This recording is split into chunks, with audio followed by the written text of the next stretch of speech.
যে সকল দর্শক এখনো হাটে কিংবা বাজারে রাস্তায় অযথভাবে ঘোরাফেরা করছে, চলে আসুন আমাদের বড় ছোট ময়দানে উপভোগ করুন আমাদের টুর্নামেন্টের এই অত্যন্ত সুন্দর এই খেলাটি।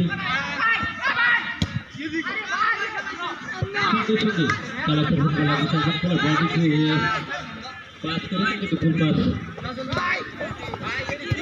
সেই ফাঁকে আবারও বল চলে যায় লাইনের বাইরে।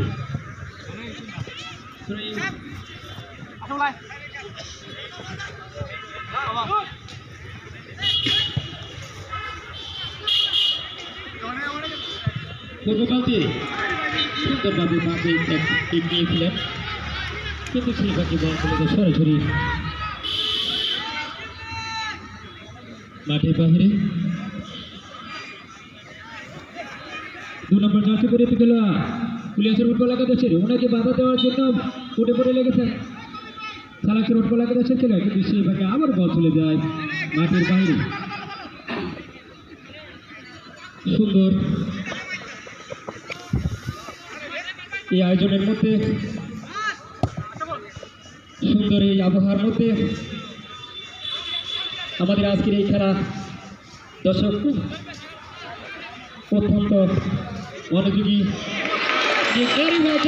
গোল হওয়ার সম্ভাবনা, গোল। সুপ্রিয় দর্শক বলেন আপনারা দেখতে পাচ্ছেন কি সুন্দরভাবে সরাসরি বল চলে যায় একেবারে নেটের ভিতরে। সেই ভাবে আজকের খেলার ফলাফল চালাকচর 2 এবং কুলিয়াচর ফুটবল একাদশ 0-2 এগিয়ে চালাকচর স্পোর্টিং ক্লাব।